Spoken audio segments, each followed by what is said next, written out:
चौधरींचं घर हेच ना? कोण आपण? काय हवं आपल्याला? मी अनुराधा, अविनाशची पत्नी. काय? या घरची सून.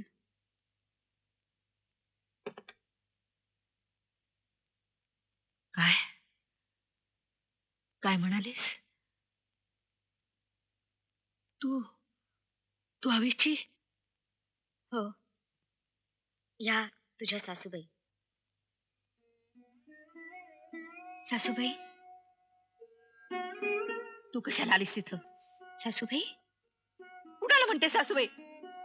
मी तुझी कुणी नव्हे. पांढऱ्या पायाची माझ्या पोराला खाल्लंस. चालती हो इथून, चालती हो. नाही सासूबाई, असं म्हणू नका. मला तरी कोण आहे तुमच्याशिवाय? मी अविनाशची पत्नी आहे. हे सासर आहे माझं. या घरावर तुझा काही एक हक्क नाहीये. आल्या पावली चुपचाप निघून जा इथून. आणखी तमाशा करू नकोस. चालती हो. नाही आई, असं म्हणू नका.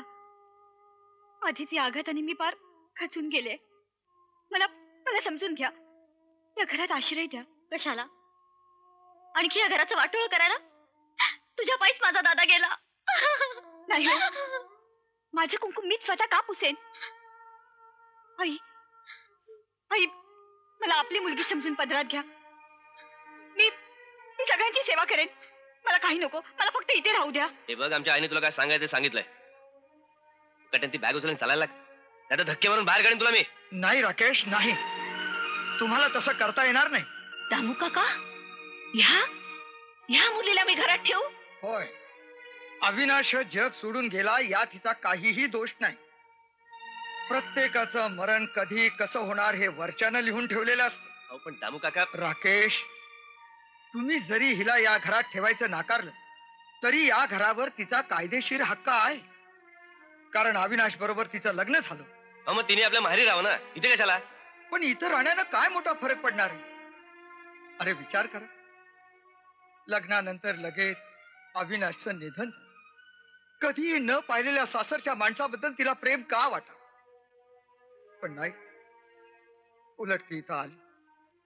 ती या घराची, तुम्हा सर्वांची सेवा कराय. दामू काका, वहिनी, या घराला, या घरातल्या माणसांना आजवर मी आपलं मानत आलो. म्हणून आता जे काय बोललो त्याच्याबद्दल राग धरू नका. माझा जर या घरावर काही अधिकार आहे असं तुम्हाला वाटत असेल तर या मुलीला सून म्हणून हिला घरात राहायचा अधिकार द्या. दामू काका सांगतात म्हणून राहा तू इथं. पण या घराच्या माईची अपेक्षा करू नकोस.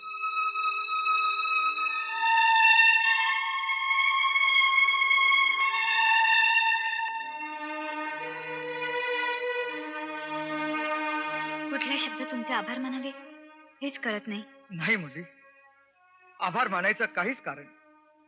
जे खरं आहे तेच बोललो. पण तुमचा आणि माझा काहीही संबंध नसताना? हे बघ, सत्याची बाजू मांडताना संबंधाचा विचार करायचा नसतो पूर्वी. काका, मला आशीर्वाद द्या.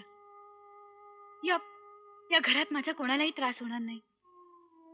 या घराच्या सुखासाठी मी झटेन. मुली, अगं आभाळ एवढं संकट कोसळलंय तुझ्यावर.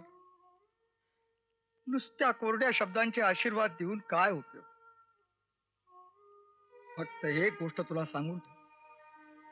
ज्या ज्या वेळी तुला गरज पडेल त्या त्यावेळी हा काका तुझ्या पाठीशी उभा आहे. काका, आशीर्वाद आहे माझा.